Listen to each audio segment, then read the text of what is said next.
Sejam bem-vindos a mais um episódio, ao quarto episódio desta série de podcast e entrevistas com atletas em partida, normalmente costumam ser vegetarianos, mas hoje temos um convidado especial um bocadinho diferente. Ele é o Emanuel Pardal, para quem conhece. Ora, olá pessoal, olá Johnny, como é que tu estás? Como é que é? Não sou vegetariano, mas olha que talvez um dia, para poupar aqui a saúde. É? Saúde não sou. Porque eu comecei este canal um pouco com o intuito de também partilhar um bocadinho, pá, de certa forma, o estilo de vida mais vegetariano, mais vegano e em atletas, mas também quero adicionar um pouco de conhecimento à malta que pratica calistenia, Street Workout em Portugal, e levar-nos esta comunidade a crescer e também ser mais, de certa forma, mais instruída e ter mais conhecimento. E acho que tu és a pessoa certa para hoje nos ajudar. Obrigado pelo convite e vamos lá aproveitar então isto, que é para ver se partilhamos aí umas coisas interessantes para as pessoas, quem já conhece, reforçarem os conhecimentos, outros ganharem mais conhecimentos. Então vamos lá começar. Portanto, falas um pouco primeiro sobre ti. Quem é o Pardal? O Pardal é um tipo com 35 anos que descobriu a calistenia há 2 anos e meio, portanto tinha os meus 33, pesava 90 quilos e só queria perder peso.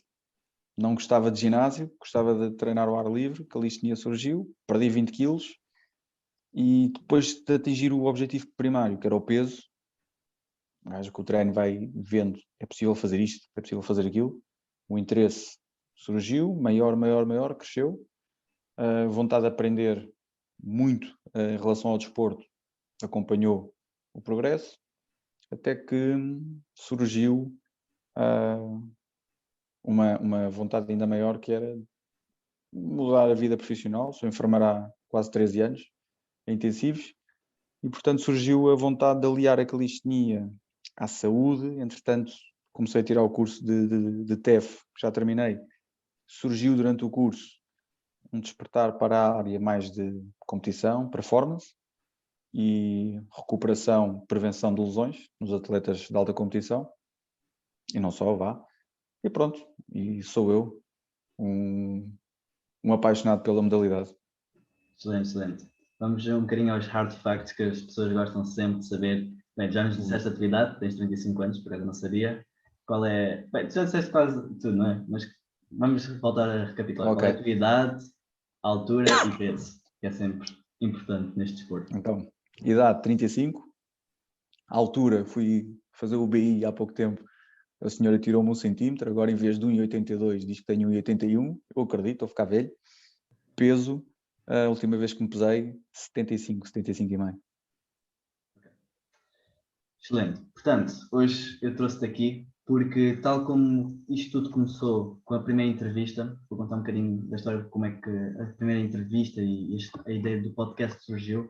Surgiu porque eu estava muito interessado em perceber como é que o Bar, aquele primeiro atleta que eu entrevistei, como é que ele treinava. Porque como é que era possível em 1 ano e 10 meses, o que é que ele estava a fazer de diferente para ele atingir 10 elevações a um braço. 10 elevações a um braço em 1 ano, a começar do 0 e 8 meses, não sei assim. Tipo, pá, eu preciso falar com ele, eu preciso perceber.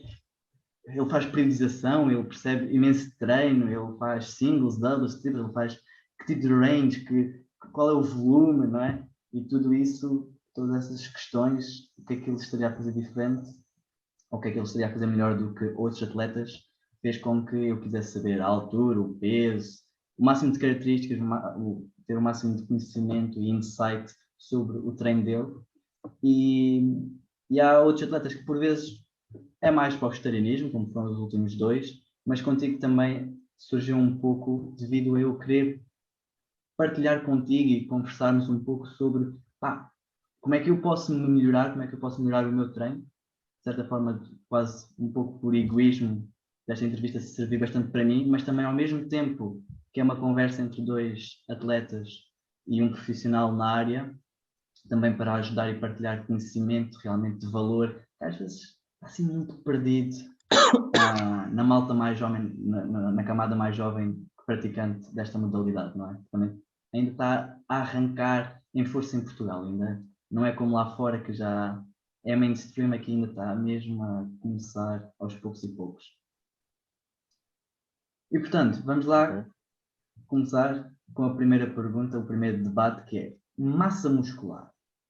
Será que é importante um atleta de calistenia se focar em ganhar massa muscular porque a área do músculo vai produzir mais força para depois para as skills? Será que não é importante nós nos focarmos? Será que é indiferente porque o treino, mesmo que seja de skills, vai acabar por trazer massa muscular? Qual é a tua visão sobre isto? Então, portanto, massa muscular e o treino de calistenia, se é importante ou não. Treino de calistenia, se nós formos a ver o chamado street workout, se for aquele tipo de treino de circuitos, reps, é uma coisa, se for um treino para skills, é outra. Okay, estamos mesmo a falar de eu suponho skills, que, de força, tendo em conta o teu perfil, estamos a falar de skills, não é? Ok, yeah. Estes podcasts vão, desculpa a malta que é suposto faz uma calistenia mais de reps, mais flexões, pull-ups, mas este podcast vai ser muito virado para como melhorar as skills, como treinar de forma mais segura. Okay. Vai ser muito por aí. Portanto, a nível de skills, falando em skills, o handstand é uma skill, mas planche, front lever, também consideram como skill. Mas, na verdade, são elementos de força. Existe skill, mas é um skill puramente técnico. Okay? Posicionamento do corpo, consciência, etc. Portanto, o ganho de massa muscular acompanha sempre qualquer treino de força. Quando nós dizemos assim, o atleta A vai treinar força, o atleta B vai treinar hipertrofia. Hipertrofia leva à força e a força leva à hipertrofia. Ritmos diferentes e resultados diferentes. Mas muitas vezes, dependendo do atleta e o tipo de treino que ele está a usar, vão quase confluir. Portanto, ao longo do treino de skills em calistenia, invariavelmente o atleta, se tiver nutrição, o sono, o repouso, etc., invariavelmente ele vai ganhar massa muscular. Agora, num treino, num atleta de calistenia, é considerado, e isto não é só na calistenia, todos os esportes de força, a hipertrofia é importante, primeiro,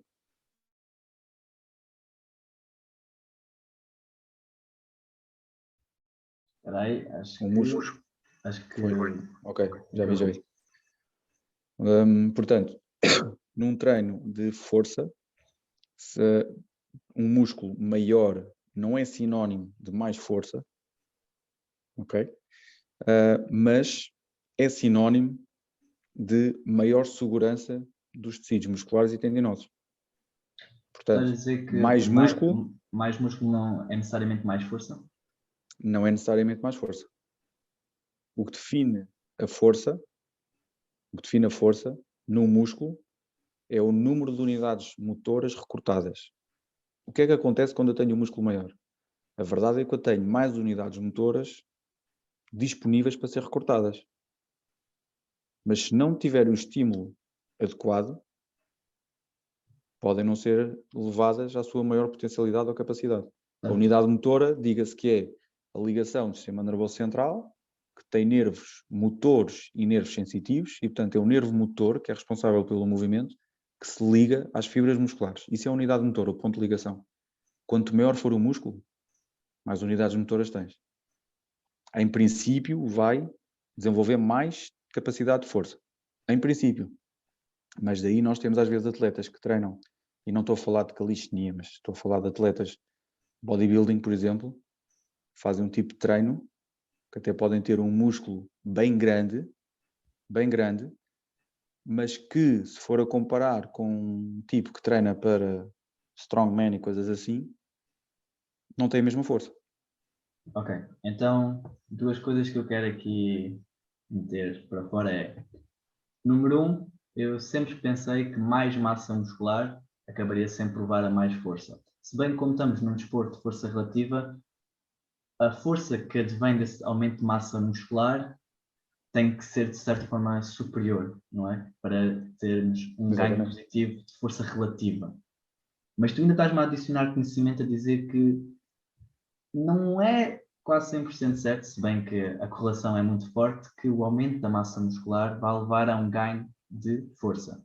Portanto, para os atletas que nos estão a ouvir, o que tu queres basicamente dizer, e o que é importante para eles perceberem na prática, é o vosso ganho de massa muscular deve advir de um treino mais virado para força do que para hipertrofia. Senão o que acaba por acontecer é um pouco o caso clássico de alguns culturistas, bodybuilders, que é, têm massas musculares muito grandes, muito desenvolvidas, mas a força para o seu volume muscular é muito baixa e isso de todo não é o que nós queremos. Porque depois, atenção, o volume muscular depende de vários fatores, desde genéticos, ponto 1, depois unidades motoras, resíduos metabólicos, água, uma catrafada de coisinhas, e aí a hipertrofia, a água não vai dar força à água. Percebes o que eu quero dizer? O músculo, o tamanho do músculo está e não está diretamente relacionado com a produção de força. Quando as pessoas tomam creatina, às vezes os músculos, devido à absorção da água, acabam por ficar um bocado mais full, porque é o que se mais full, e isso não significa que tenhamos ganho de força de todo. E, portanto, nós quando estamos a falar de calistenia, normalmente em skills estamos a falar com o peso do corpo, entram muitas outras variáveis e não quer dizer que um atleta consegue o front, o outro não consegue, não significa que o que consegue tem mais força de pull do que o que não consegue, por exemplo. Portanto, há às vezes relações diretas que se fazem, é preciso ter algum cuidado e algumas reservas. Mas acho que resumindo e concluindo, é um pouco isso. Hipertrofia. Considero que é importante. Diz, desculpa. Não, diz. Estavas aí. Hipertrofia eu considero importante, principalmente para a prevenção de lesão, porque também o desenvolvimento muscular não acompanha outra parte que é muito importante para nós, que é o desenvolvimento tendinoso e ligamentar. O músculo desenvolve mais rapidamente num ciclo de treino do que a parte dita osteotendinosa. Daí que o músculo até é capaz de produzir força para eu, de repente, fazer, não sei, eu se calhar já tenho força de push suficiente para fazer uma planche em advance, por exemplo, mas os tendões ainda não estão preparados para aquilo. Okay? Pelo menos para tanto tempo de hold, para tanto tempo de raises. Isso aconteceu-me um pouco. Ou para o número de repetições. Isso aconteceu-me um pouco, para partilhar também com a malta, aí em casa, que há cerca de 7 ou 8 meses eu tive umas inflamações durante 2 meses nos bíceps muito grandes. Que foi quando eu comecei ali a transitar da straddle planche para full planche, e quando fazia straddle já com holds a tocar assim nos 8, 9, 10 segundos. E acho que tanto. E comecei a fazer também no chão e todo esse volume em cima dos bíceps. O corpo já tinha força para gerar, os músculos já tinham essa força para gerar, mas realmente os meus tendões e articulações começaram a sofrer de uma maneira ali durante uns tempos. Foi grave. Exatamente, porque uma coisa é, mesmo a nível fisiológico, o músculo durante o treino, temos a cada, vamos falar um pouco, não me desviando muito, o músculo tem uma cadeia energética para funcionar, as vias de energia, não é? E portanto ele esgota, mas depois tem vias alternativas que recupera durante o treino. O tendão não. O tendão leva uma tarefa tal que depois precisa mesmo de repouso e respeitar. E preparação também. Portanto, para os atletas muito mais avançados, bem que não vamos muito por aí, porque também não é do interesse provavelmente mais comum para quem está a ouvir, para exercícios, skills, não é? Elementos de força que exijam mais dos tendões, é preciso mais tempo de recuperação. E deve existir mais descanso e as sessões devem ser mais alargadas, que é para permitir uma melhor recuperação e evitar lesões. E para terminar este ponto inicial, o que é que tu achas relativamente aos atletas de calistenia fazerem bulks e cuts? Achas que faz sentido e está um pouco associado com o foco em ganho de massa muscular? Achas que... Aliás, eu vou dizer isto desta forma, que é, eu acho que, na minha opinião e pelo pouco que eu sei, eu acho que faz sentido inicialmente, porque o atleta iniciado não tem quase massa muscular, e massa muscular no início, até um certo nível, acho que é importante esse ganho, se bem que eu vou-te pedir depois para diferenciar esse atleta iniciado, que acho que sim, deve até começar com algum exercício. Exercícios de força, obviamente, não é? Mas também bastante exercícios focados na hipertrofia e exercícios mais básicos, mecanicamente mais vantajosos para o nosso corpo, não para virar para as skills, obviamente. E depois o atleta avançado, que provavelmente já tem a massa muscular, já tem outro condicionamento, outra preparação, quer muscular, a nível de tendões, articulações. E achas que continua a fazer sentido um bulk e um cut para esse atleta ou é mais manter a sua massa constante e ir subindo devagarinho ao longo dos anos devido ao aumento da massa muscular, não é? Mas muito lento, sem ser um foco. Eu acho que a questão de alterar entre bulk e cut, a resposta é depende. Primeiro, como tu muito bem dizes, atleta iniciado ou atleta avançado. Começa por aí. E quando eu falo em atleta avançado, vou pensar que é um atleta avançado e que participa em competições.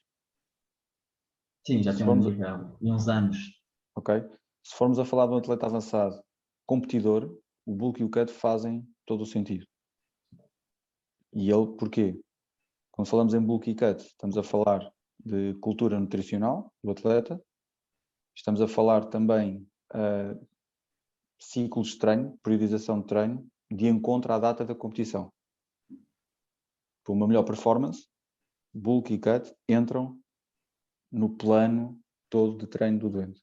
Do doente, estás a ver? Uma enfermeira a falar do doente, do atleta. Desculpem lá.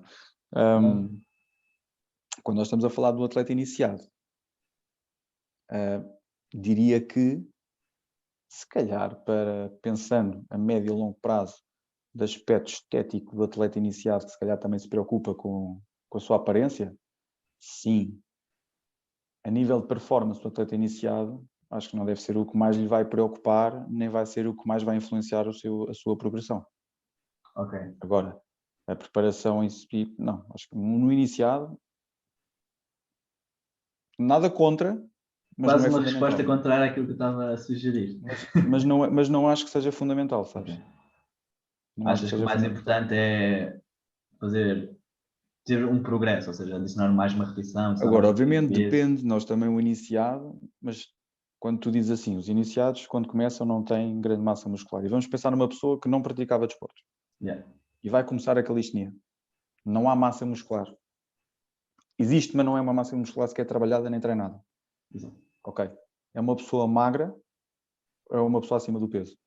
Ok. Ok? Uma pessoa magra, ele vai precisar um pouco mais de massa muscular. Como? Mas a pessoa acima do peso também vai precisar de Outra pessoa descer também vai bastante precisar peso para. manter, sim, mas ao mesmo tempo também não vai querer perder massa muscular, não é? Aquela que tem. Bem, mas deixa-me ver se o meu conhecimento está certo. Existe massa muscular, mas existe massa muscular magra, certo? Porque a pessoa que tem. Massa muscular é massa muscular. Não existe Depois, diferença. depois tens massa gorda. Não, porque eu penso. Ok, massa muscular é massa muscular, mas imagina, uma pessoa, tu à medida que vais engordando, a tua massa muscular vai aumentando, certo? Se for trabalhado e se houver a síntese proteica para isso, vai. Senão não vai. Sim, mas.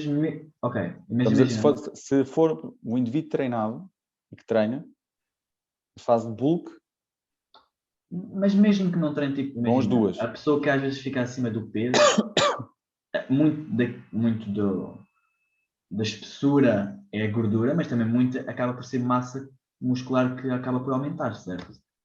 Um pouco. Se for treinado, se eu treinar o músculo e comer, posso aumentar a massa muscular pelo treino e pelo aporte calórico e aporte proteico, vou aumentar o músculo. Uhum. Depois, dependendo daquilo que eu gasto, não é? Estamos a falar de equilíbrio calórico, estamos a falar de macronutrientes, etc.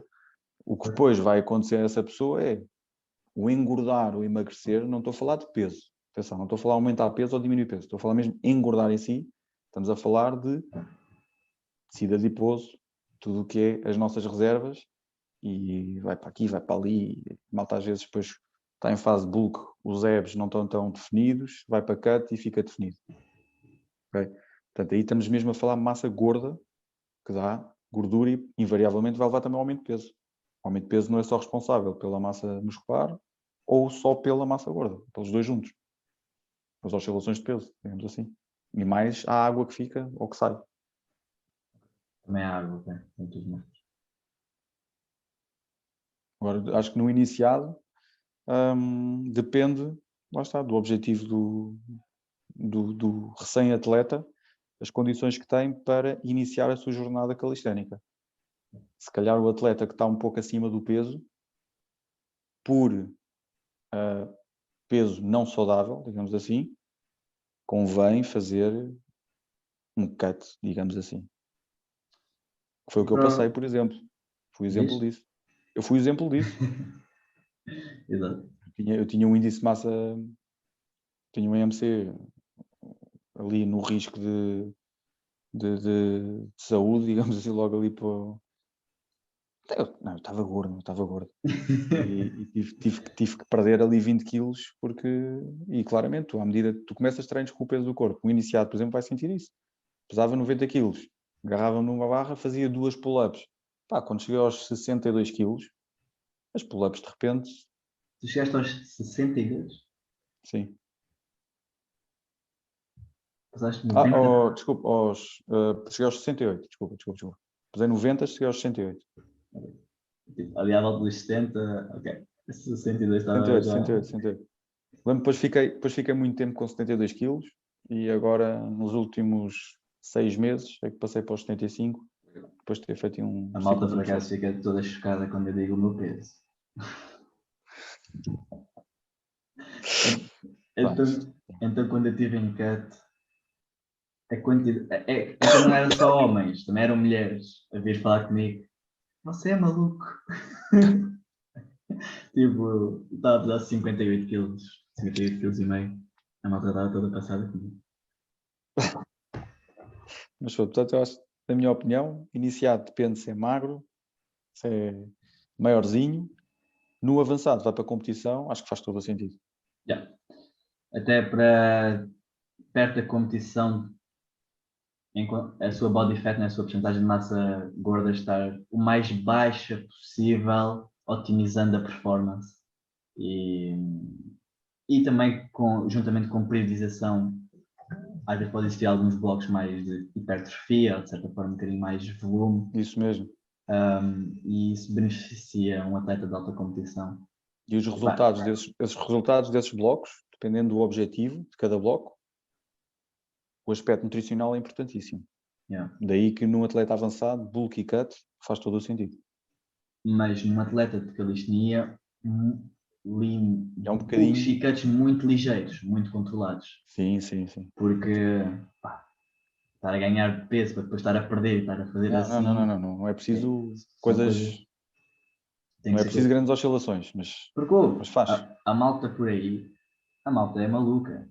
Eu digo assim, a malta vem falar comigo, então quantos quilos é que achas que eu devo ganhar por mês? Eu, um já é bastante, mas tipo, isso é muito pouco. Eu quero ganhar 2 e 3. E eu, 1 quilo por mês é tipo, ao final de um ano, são mais de 10 quilos, meu.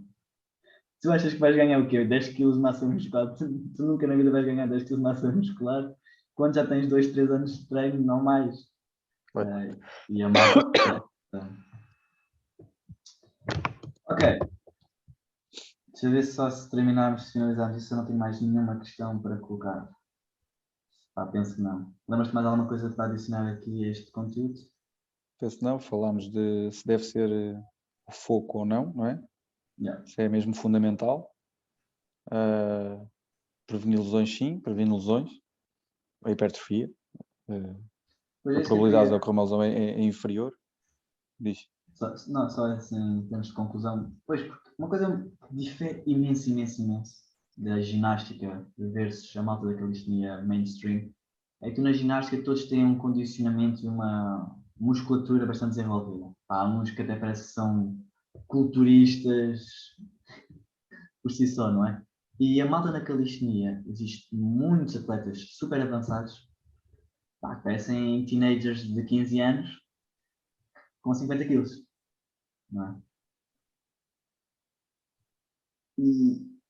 E essa era a questão, e acho que é um pouco o que estás a tentar concluir, é um pouco também o que eu pensei que é, pá, eu acho que esse ganho de massa muscular, essa preocupação com o ganho de massa muscular e desenvolver essa musculatura, vem muito, se calhar não tanto dos músculos acabarem por potencializar a força, não é? Ou seja, nós sermos capazes de fazer os movimentos, mas sermos capazes de fazer os movimentos de uma forma mais segura e com mais longevidade. Exatamente para também proteger e habituar melhor os tendões, as articulações e não só fazer os movimentos porque conseguimos, não Acho é? que há um detalhe importante em comparar ginástica com o pessoal da calistenia. Normalmente os atletas de topo de ginástica têm, dependendo da idade, já levam 10, 12, 15 anos de treino. Mais às vezes. Portanto, aquele desenvolvimento muscular não é 5, 6 anos. Ok? Logo aí, à partida, terão um quadro hipertrófico superior ao atleta de calistenia, que normalmente, e mesmo aqueles de topo que nós vemos, se nós estivermos a falar de alguns que têm mesmo também assim um padrão hipertrófico bem desenvolvido, também tiveram bases na ginástica, a maioria. Outros não têm,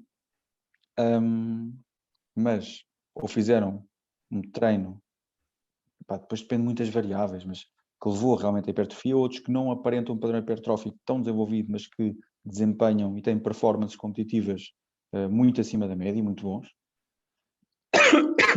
E, nesse caso, é a prova que mais músculo não corresponde diretamente a mais força. Agora, mais músculo, eu para desenvolver músculo leva tempo. E esse tempo que eu estou a desenvolver músculo, também estou a desenvolver a capacidade osteotendinosa. Se eu estou a desenvolver capacidade osteotendinosa e quando estou a desenvolver músculo que leva tempo, eu estou a preparar melhor os meus tendões para suportarem muitos dos movimentos de risco que se fazem em calistenia.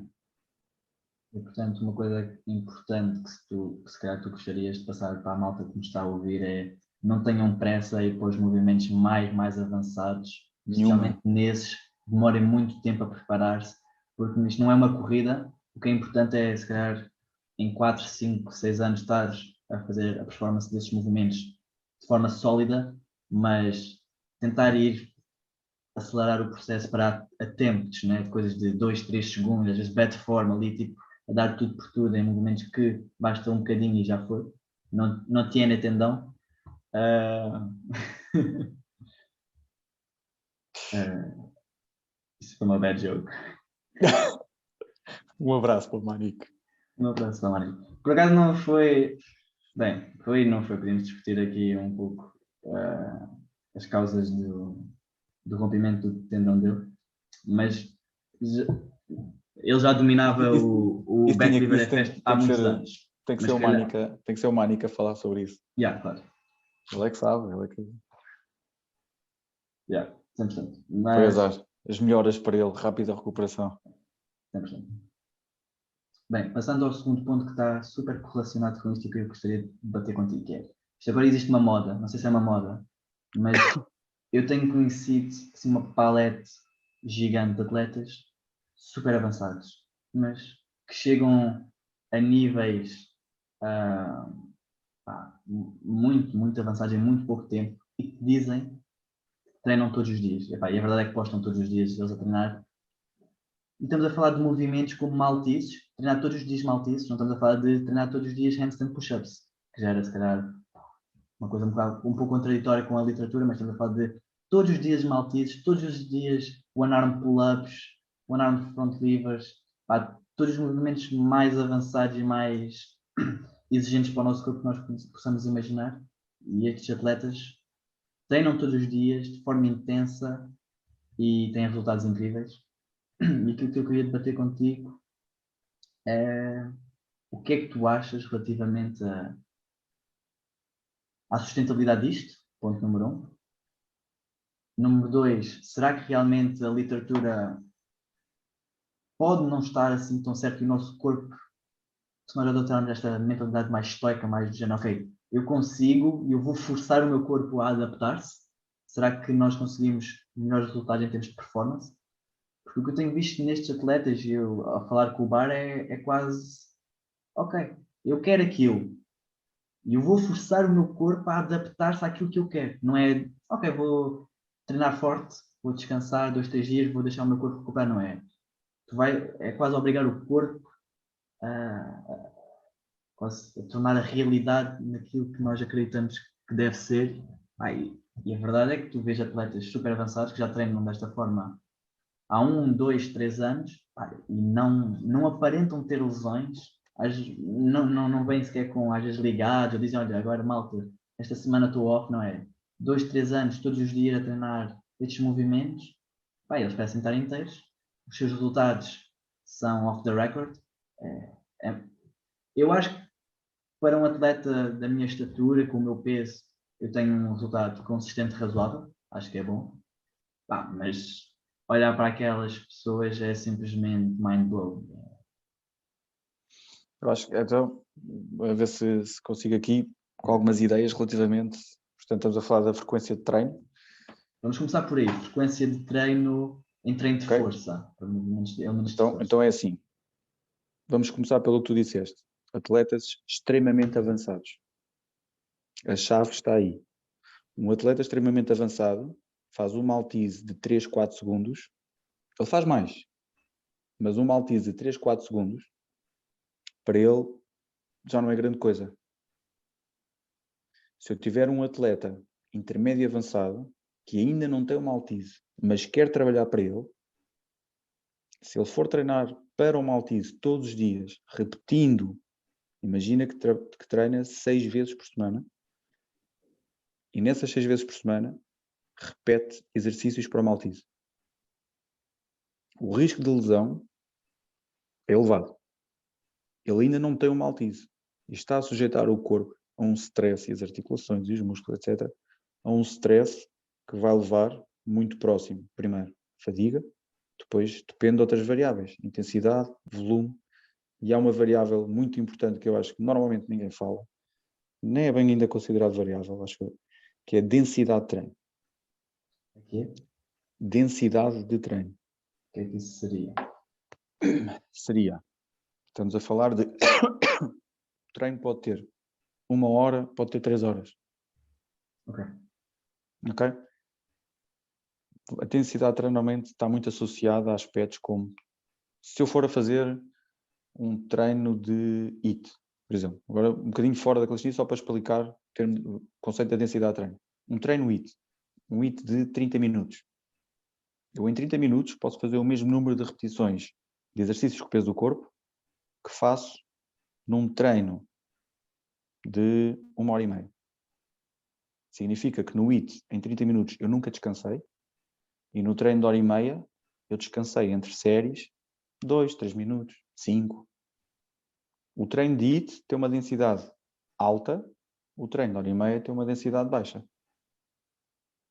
Quando eu tenho treinos para maltese de um atleta muito avançado, se calhar 3 segundos de maltese para ele, intensidade moderada, para fazer aquilo de uma intensidade mais alta, ele precisa ou de algo que lhe dificulte ainda mais o movimento, acho que isso é uma cena sobrenatural, ou mais tempo de hold, por exemplo. Depois vem o número de sets que ele fez de maltese e o tempo de descanso entre eles. Um atleta extremamente avançado já tem uma maltese. Se ele todos os dias treinar maltese e tiver sempre a fazer sets próximos da falha, nós somos todos seres humanos e isso não vai ser saudável para ele sequer. Num atleta intermédio avançado ou num atleta, porque maltese também, não estou a imaginar um atleta intermédio começar a trabalhar o maltese, né? Portanto, aí tem que ser muito bem doseado as variáveis de treino. Agora, a frequência desses treinos e desses atletas muito avançados, a diferença é que ele já tem o movimento. Portanto, já tens a planche. Tu treinas a planche todos os dias? Podes fazer uma planche todos os dias. Podes fazer. Uma planche todos os dias podes fazer. Então, e quanto tempo de hold é que tu vais achar que é adequado para ti se treinares 7 dias por semana a planche? Se for só um set, Se for só um set é uma coisa. Se fores fazer 6, 8 sets, se calhar muda o jogo. Yeah, obviamente. Ok? Portanto, sim, treinar todos os dias o mesmo movimento. Se é recomendado, não. Não é recomendado. No atleta avançado, as recomendações são muito individuais. Ok? As coisas já mudam um bocadinho. Mas se funciona para ficar especialista no movimento, obviamente que sim. Obviamente que sim. Ok. Uma coisa que tu falaste que é importante fazer o highlight, que é nós como, por norma, pelo menos até uma planche, um front lever se tornar algo de moderada intensidade, não é? Por norma é um treino de força. E como é um treino de força, os intervalos de descanso devem ser bastante grandes. 3, 4, 5 minutos. Há malta que fala exageradamente às vezes um pouco, mas é o seu método quando faz combos, ou seja, quando treina combos, faz mesmo chegar a descansar 10 minutos e é o que estava a falar, a densidade é tão separada que se calhar sim, eles treinam quase todos os dias, só que ao longo às vezes de 3 horas de treino, aquilo que às vezes as pessoas tentam fazer numa hora e isso permite que a intensidade e a performance se mantenha bastante lá em cima e... Exatamente. Mas ainda não respondo 100% ao eu entendo, e é 100% verdade. Estavas direcionado para se traz mais ou menos resultados. Não era isso? Mas para a parte intermédia da evolução, porque eu entendo que, obviamente, vamos falar do Kamenov, ele treina 5 vezes planches por semana. Sim, claro, não é? Os tendões dele, quer dizer, ele Ele pode ter uma está... refeição em planches. Pronto. Ele pode comer o arroz em planches. É aquilo que tu estavas a dizer, que é, ao contrário de powerlifting, por exemplo, o peso vai aumentando, a intensidade vai acompanhando. Aqui não, o Maltese é um Maltese. O Maltese é, imaginemos um powerlifter fazer um bench de 180 kg, mas é sempre 180 kg. Ele vai, ao ficar mais forte, mas é sempre 180 kg. E aquilo acaba por cada vez estar mais distante da sua capacidade, do seu one rep max, da sua capacidade máxima. E portanto, sim, faz sentido, porque cada vez ele pode brincar mais, estar mais à vontade, a intensidade é mais moderada, faz sentido, até para a especificidade aumentar, ficar cada vez o corpo ficar mais, ok, isto 100% chill. Mas como é que esta malta que treina todos os dias, eles supostamente, se calhar no início não treinavam, mas muito cedo, foi muito cedo que eles começaram a fazer isto. Ou seja, o progresso, a forma como eles forçaram chegar a este nível super avançado e forçar o seu corpo a treinar como um atleta que tem, se calhar, 5 anos de experiência em 2, 3, o que é que tu achas de novo? Que é, achas que estás mais resultados? Sim, não? Eu penso que a resposta seja quase óbvia, dado os factos, mas achas que a probabilidade de lesão e de risco de o corpo pagar a longo prazo é muita para alguém tentar explorar por si só a máxima performance no menor curto espaço de tempo, porque podes começar logo do zero a treinar front lever. Se calhar até provavelmente vais ter uma lesão nas costas, vais ter uma lesão aqui e ali, não é? Mas eu acho que continuo a achar fascinante. Basicamente, e pegando o exemplo do Maltese, pode ser um movimento qualquer que escolham, tanto faz. Treiná-lo todos os dias aumenta o risco de lesão? Sim. Tudo o que for, todos os dias, repetido, aumenta o risco de lesão? Sim. Tipo puxadão. Ok. Agora vamos a pormenores. Numa semana de treino, okay, eu tenho um dia de intensidade. Posso fazer o chamado como se fosse um modelo ondulatório. Ele pode fazer planche num dia com uma intensidade altíssima, no dia seguinte uma intensidade mais baixa, no terceiro dia novamente uma intensidade altíssima e principalmente a escolha da intensidade, ela está planeada, mas pode sofrer alterações consoante ele sente a fadiga. E no entanto ele não me deixa treinar aquilo todos os dias. Mas quando eles dizem assim, eu treino planche todos os dias, não sei, porque era preciso perguntar diretamente, mas é fazer um movimento todos os dias, na mesma intensidade, e o mesmo volume de treino todos os dias, duvido que seja. Duvido que seja. Se calhar pode fazer um movimento, uns dias mais forte, outros dias não tão forte, e depois ver o trabalho todo assistente e acessório. Também faz parte do treino e que também estou a treinar para aquele movimento. Portanto, eu acho que aí há detalhes que é preciso conhecer. Agora, opinião pessoal baseada naquilo de literatura que existe, infelizmente da calistenia não há diretamente a calistenia, é só a experiência dos atletas, mas podemos ir retirar informações, estudos feitos na ginástica, estudos feitos no CrossFit, por exemplo, a prática repetida diária do mesmo movimento, mais ou menos dentro das mesmas variáveis, aumenta o risco de lesão. A nível de progressão, aí, lá está. Se for sempre o mesmo estímulo, igual todos os dias, a progressão vai chegar a um ponto que parou. Ou praticamente parou, ou vai ser muito lenta. Daí que existe um modelo ondulatório, existe depois o deload para respeitar, etc. Existem os exercícios acessórios e os exercícios assistentes para ir ali um ponto fraco, que às vezes é o ponto fraco que não permite uma progressão mais rápida.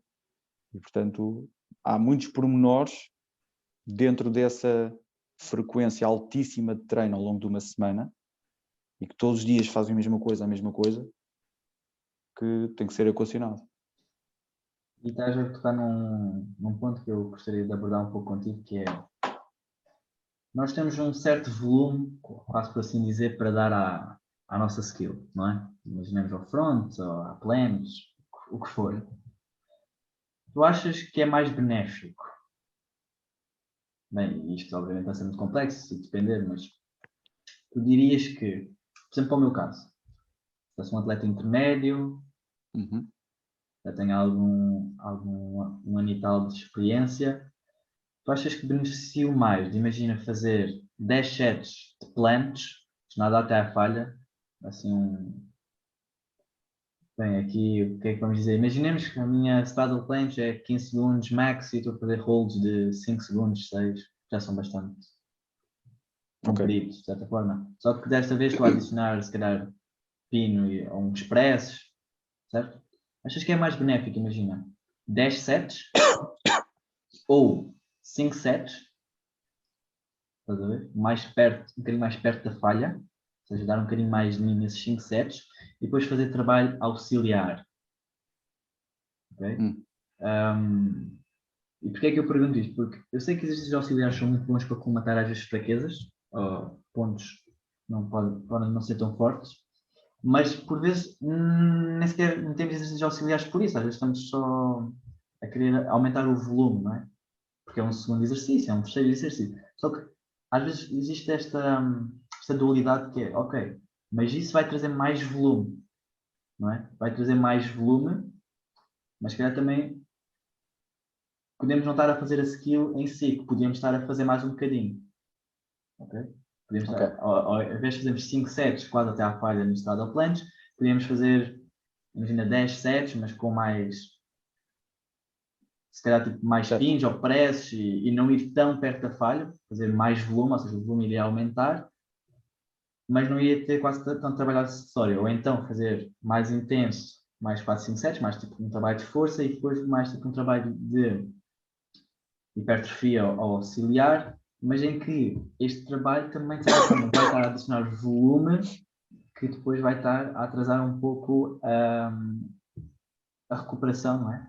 Para o dia a seguir. E para quem treina já numa forma mais avançada, ou já tem um bocadinho mais à vontade no movimento, o que é que tu sugerias? Achas que treinar 5 vezes planches com menos exercícios auxiliares, só mesmo naqueles em que tu sentes que podem estar, que é o teu ponto fraco, imagina os teus bíceps, os teus tendões serem o ponto fraco, não são os teus ombros, né? A tua escápula, por exemplo, estás a trabalhar nisso e, em geral, fazes com mais frequência, não tão intenso cada set, para conseguires manusear o volume e a fadiga, ou então mais intenso, mais tempo de descanso e com mais exercícios auxiliares. Então, resposta, depende, logo. Depende. Não há fórmula mágica para toda a gente. Nomeadamente, a escolha do número de sets e tempo de hold, estamos diretamente a falar com o volume total de treino. Estamos a falar da multiplicação das séries, do tempo de hold, e neste caso, quando estamos a falar de uma coisa com o peso do corpo, não dá para dizer a carga. Dá só para dizer que exercício é que é em si. Porque o volume total de treino é as séries vezes número de repetições vezes peso. Portanto, neste caso, na calistenia... Podes apontar o teu peso corporal, não? E ter mais ou menos uma noção. Depende, porque tu nem sempre consegues o mesmo lean na planche. E, portanto, a carga sobre o eixo varia um bocadinho. Normalmente vais ter quase sempre o mesmo lean, mas se tu estiveres mais cansado, menos cansado, no último set não vai sair tão direitinha. Se calhar a tua anca já vai estar mais em cima. Ok? Vai entrar mecanismos compensatórios, porque estás a trabalhar com o peso do corpo. Ok? E pronto. Portanto, varia um bocadinho. Agora, outra parte importante é o hold e a falha. Ok? A falha, tens algumas categorias, dá para categorizar a falha. Ainda por cima, quando tu começas a adicionar raises, pino e voltar a straddle. Portanto, temos falha concêntrica, existe a falha concêntrica, existe a falha excêntrica, existe a falha isométrica e tens a falha total ou falha técnica. E na técnica, tu tens mesmo a técnica, Okay? E a total, ou seja, quase que é. Vai fazer uma straddle planche, imagina. E a partir deste segundo, a tua técnica já se quebrou. Falha técnica. Mas se calhar tu ainda aguentas mais 2 segundos tipo em grind, estás a perceber?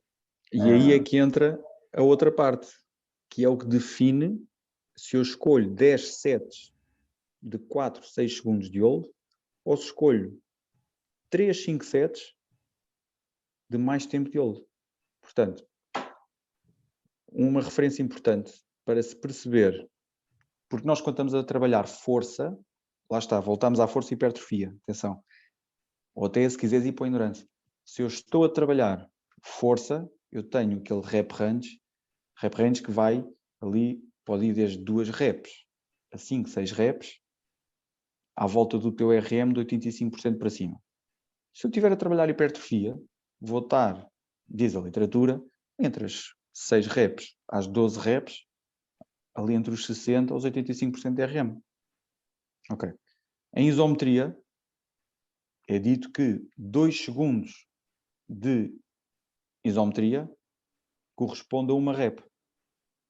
Então, se eu estiver a fazer 10 sets de,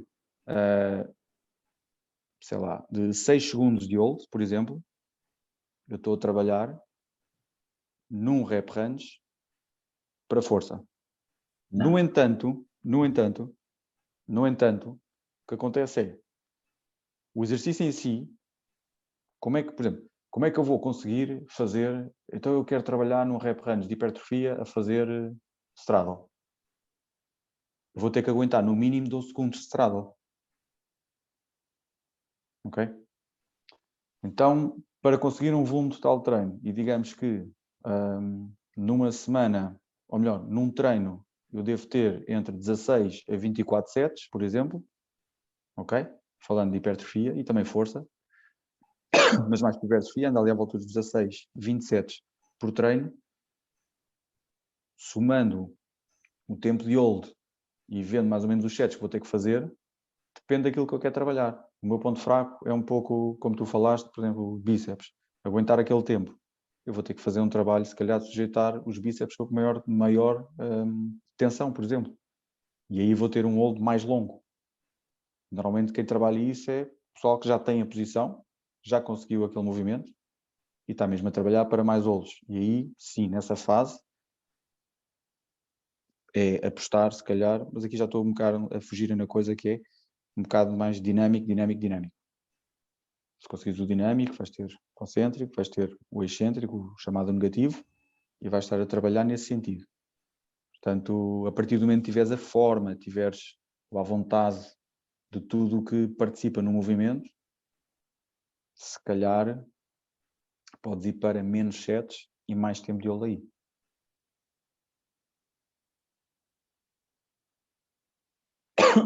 Achas que faria mais sentido?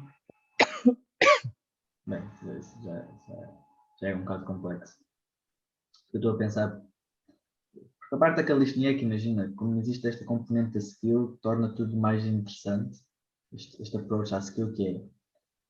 Eu tenho uma straddle punch e eu dou o meu exemplo, porque é um exemplo real, interessa-me a mim, mas também é um bom exemplo para as pessoas que estão a ouvir.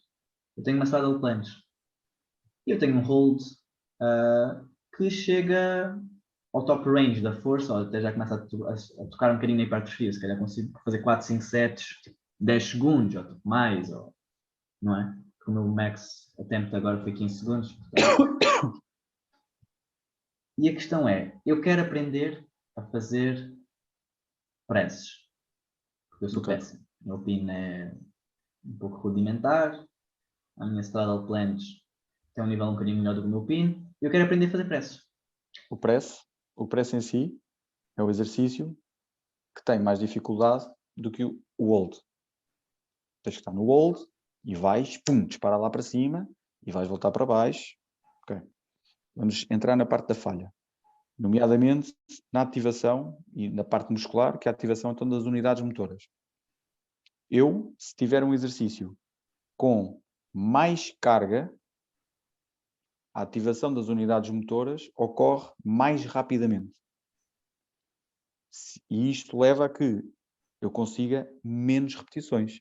Quantas mais unidades motoras forem ativas em segundos, mais rápido o músculo vai esgotar.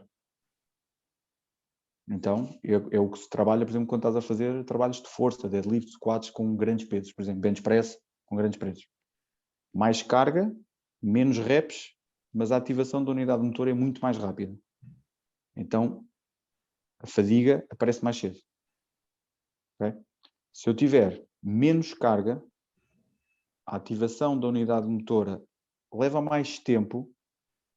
Porquê? Porque precisas de mais repetições para a estimulação completa e a ativação de todas as unidades motoras. E isto é o que se faz na hipertrofia. Porquê? A falha aparece mais tarde, mas o tempo de ativação de uma unidade motora é ativada esta. Agora é esta, na sexta repetição.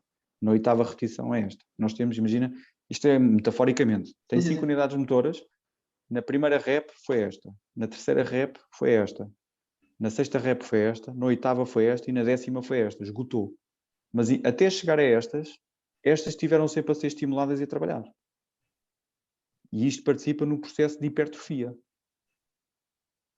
Na parte de força, e o trabalho da força trabalha-se não só o desenvolvimento da força pura, mas a parte da capacidade de força é o tempo de resposta e ativação de todas as unidades motoras em simultâneo para desempenhar determinado movimento. No trabalho de força eu tenho uma grande carga e um gajo indivíduo treinado, todas as unidades motoras do músculo vão ser ativadas ao mesmo tempo. Pum! Esgotou. Conseguiu poucas repetições. Vamos voltar à planche, straddle e raises, etc. Se eu estou ainda trabalho para conseguir a força do movimento, ok? É uma coisa que tem uma carga altíssima. Depois depende da fase onde tu estás. E aí que também vais buscar um pouco bandas elásticas, por exemplo. A banda elástica permite fazer o movimento, mas com menos carga. Tu estás a conseguir desenvolvimento muscular fazendo, com a ajuda da banda, mais tempo de isometria, com a ajuda da banda, fazer um raise, um negativo, um raise, um negativo com a ajuda da banda, e estás a manter as tuas unidades motoras durante mais tempo ativas. Estás-lhes a criar também resistência muscular periférica, estás-lhes a dar capacidade de produção de trabalho durante mais tempo, mas lá está, em princípio tu estás a trabalhar para ganhar não só aptidão física, morfológica, anatomomorfológica para aquela posição, e aí, enfim, o que é que resulta melhor? Depende do nível do atleta, depende da fase de treino em que está, depende depois também da gestão do nível de fadiga. O nível de fadiga, quando tu estás com...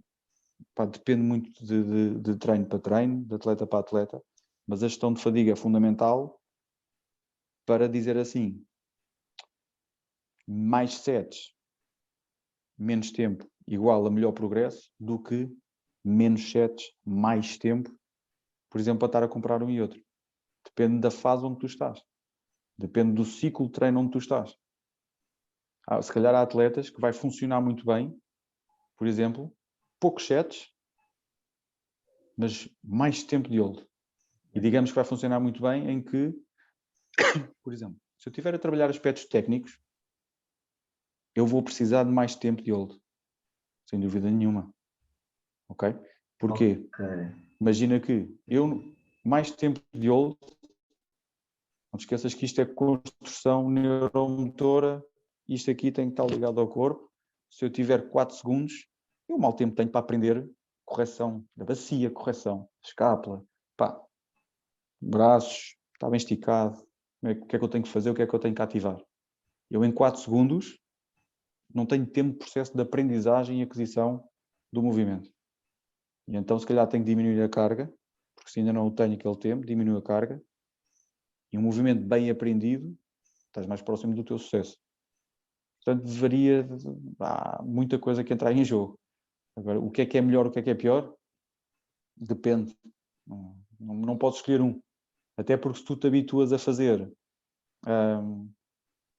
muitos sets e pouco tempo de posição, no final, tu até podes conseguir, no final de uma semana de treino, tu podes conseguir o mesmo volume de treino nos dois.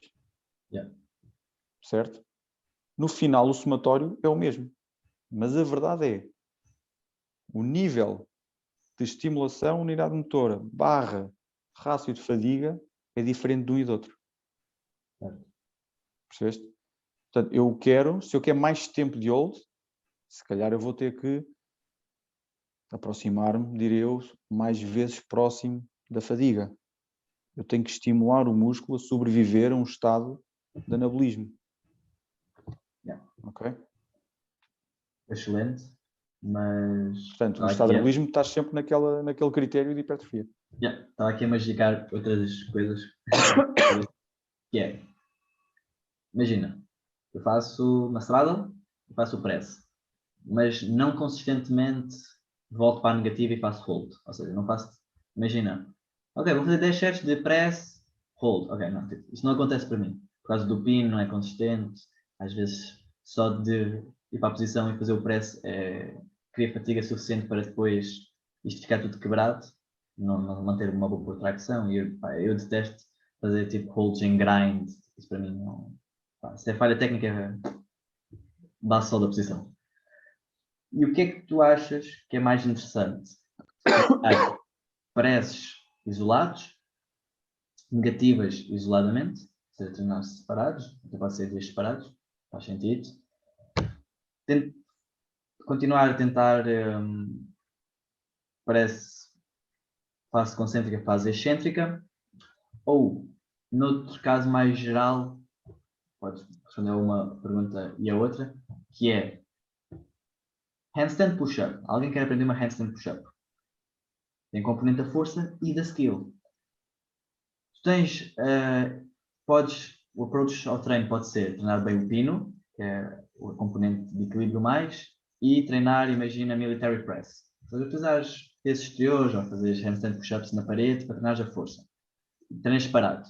E acabas por, de certa forma, esperar que consigas fazer uma handstand push-up. Ou então, podes simplesmente fazer a tentativas de handstand push-up. Imagina, fazes 1, 2, 3 repetições, só consegues isso. Ambas. Ambas. A resposta a isso é ambas. Ainda por cima, handstand push-up é um exercício que exige força e equilíbrio. E a técnica do handstand. Alinhamento, blá, blá, blá, blá, blá. Portanto, ambas, sem dúvida nenhuma. Se ainda não o tens, eu acho que se ainda não o tens, vais ter mesmo que te compor. Não tens alternativa. Se não o tens, vais ter que te compor. Aí depois entra a questão das tentativas. Ok? Sim, vais tentar também. Mas não te vais matar a tentar. Não, exato. porque tens trabalho para fazer a seguir. Mas tendo decomposto. uma, duas, três repetições, quer dizer, é muito Sim. intenso. Só que a cena é que imagina, que é isto que acontece muitas vezes na calistenia, é super intenso, não é? Mas não é o mesmo fazer um single, um double, um triple em powerlifting. Porquê? Porque se calhar aquilo que está a fazer não consegues fazer 5 repetições é a componente do equilíbrio. Ou o teu corpo não saber gerar a força em conjunto com o equilíbrio, mas daquela Daquela forma forma desejada. desejada, não é? Se calhar tu em military press és uma máquina. Chegas a handstand push-up e se calhar até tens um pin, aguentas tipo um minuto. Mas se calhar chegas a handstand push-ups e falta-te aquela skill, falta-te mesmo trabalhar a skill em si, não é? E mas acho que a tua resposta é uma resposta razoável, que é deves treinar bem o pin, deves treinar se calhar o military press, é aquilo que te dá a força, mas deves também por vezes treinar a skill em si, porque só também a fazer a skill em si é que tu vais aprender a juntar tudo, juntar as peças todas, mesmo que seja. E depois uma coisa que é importante para a malta lá em casa ouvir é, ok, faz uma repetição, mas idealmente se tivesses a tua técnica eficiente, de forma eficiente, não é? Produzir a máxima eficiência, se calhar conseguias 5 ou 6 repetições. Ok, tens que pensar que tu só por fazeres uma ou duas não quer dizer que estejas a treinar one rep maxes ou doubles ou triples, não é? Olha, Então normalmente tens que fazer. eu acho que, por exemplo, o handstand push-up é um bom exemplo para mover o corpo numa posição que não é natural. Exige força e exige equilíbrio. Vai haver a tentativa e vais-te filmar. Ou vais ter um coach ali ao teu lado. Ou vais ter um amigo que treina ali ao teu lado. E na tua tentativa, tu não te vais escutar, porque estás no início do treino. Vais ver o que é que não está bem. Depois, há todo um conjunto de drills para corrigir aquilo que não está bem. Ok? Portanto, depende, mas fazer isoladamente, sim, claro que sim, mas também fazer um movimento, tentar um movimento. Tens E uma rep, força, faz. Desde que a rep não te mate. é isso que eu ia dizer. E tu és mais apologista de fazer uma repetição ou duas, mas com boa técnica, do que fazeres 4 ou 5, mas aquelas duas, Com três má técnica. finais. Claro, não. Mais vale fazer mais Eu, sets eu, de uma, eu, duas repetições do que fazer 4 ou 5 sets apenas, mas de 4 repetições, 5 e as últimas duas, três já são tipo. Já sabes como é que é. sabes, quando nós estamos a trabalhar exercícios de força e skill, para mim é muito importante, por exemplo, em skill é muito importante a falha técnica, super importante. A partir do momento que existe falha técnica, já não estou a ver bem quais é que são os benefícios de continuar a fazer aquela coisa. A mesma coisa que nós temos neste momento, por exemplo, se estiveres a falar, por exemplo, de treino de força, e agora lembro-me, por exemplo, back squats, para o pessoal perceber. É difícil tu veres, é difícil. Tu também vês falha técnica num back squat pesado. Vês. Mas mais do que isso, existe agora já há algum tempo, mas está a ser aplicado agora, que é o Velocity Based Training. Portanto, também é possível, para eu estar a trabalhar a potência real do atleta a fazer um back squat, a velocidade concêntrica de execução do movimento. Okay? De pausa lá em Portanto, baixo e. e o tempo que ele demora desde estar em baixo e vir até cá acima. A partir do momento que pões um ergómetro e consegues ver a velocidade da fase concêntrica, e a partir do momento que, depois depende do objetivo de treino, imagina que ele tem que chegar cá acima em 3 segundos. E 3 segundos é muito. Imagina que ele tem que chegar cá acima em 2 segundos. Ok? Ele faz uma primeira repetição em 1.5 segundos. Ele faz uma segunda repetição de 1.8. Ele faz a terceira repetição de 2 segundos e a quarta repetição já vai ser em 2.5. Parou. Não vai fazer mais. Já saiu fora do intervalo do objetivo de treino. Nós, com o peso do corpo, o handstand push-up, obviamente, não é um bom exemplo para velocidade de execução. Claro que não. Não estou a falar de velocidade de execução, mas para perceber um bocado que a importância que tem para o objetivo de um exercício de força, e o handstand push-up exige skill, a questão da falha técnica.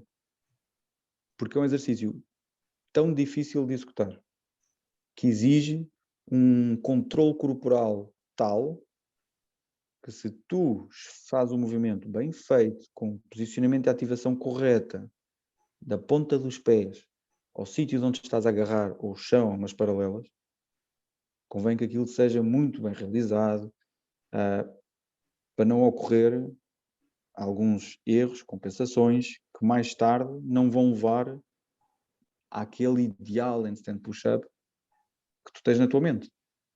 Não vais fazer um arqueamento das costas, não vais mandar cotovelos para fora, não vais perder o posicionamento dos ombros. Percebes o que eu quero dizer? Portanto, o proveito disso já não é nenhum do que estar a esgotar força e músculo. Basicamente é isso. Excelente. Eu acho que nós já falámos e abordámos sobre isso, mas não custa muito, se não ficou assim tão claro. O que é que tu achas, e de novo posso dar o meu exemplo, de tu para treinos de força tens aquele range, normalmente 4 a 6 repetições, 3 talvez, e isso, como tu disseste muito bem, cada repetição, vamos aproximar a 2 segundos, não é? Portanto, 4, 5 repetições, 3 vai ali dos 6, 7 segundos aos 10, certo? Parece um bom range, intenso o suficiente para criar adaptação, já não é fácil o suficiente só para estar a criar mais resistência do hold, e não é intenso o suficiente para não teres controle sobre o que estás a fazer e vai ser demasiado intenso, não é? Precisas demasiado daquele hype, aquele grind para aguentar tipo, aqueles 4, 5 segundos. Mas o que é que tu achas, por exemplo, do meu caso, em que a minha straddle planche eu consigo, na boa, fazer 4, 5 sets entre 8 a 10 segundos. Okay. Um treino até 12 segundos, imagina. Treino de força, 100%, tranquilo.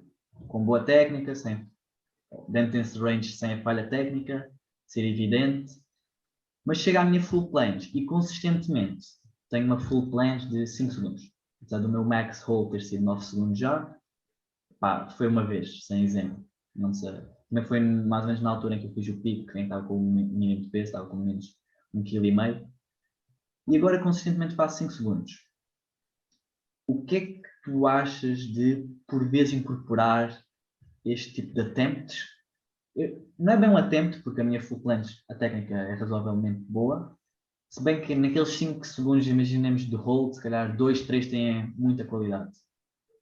Aqueles outros é ir para a posição e encontrar aquele ponto perfeito e depois é simplesmente a escápula a começar a morrer, não é? E aquele último segundo é o corpo a perder um bocadinho de técnica, ainda é horizontal, ainda não é falha técnica, mas já não é aqueles 2, 3 segundos de movimento estático.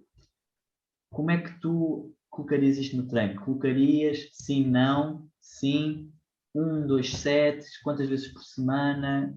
Colocarias, achas que já é um tempo razoável para forçar a aparecer ali os 6 e os 7 segundos, imaginemos que sejam 4, 5 segundos. Qual é a tua visão sobre isto?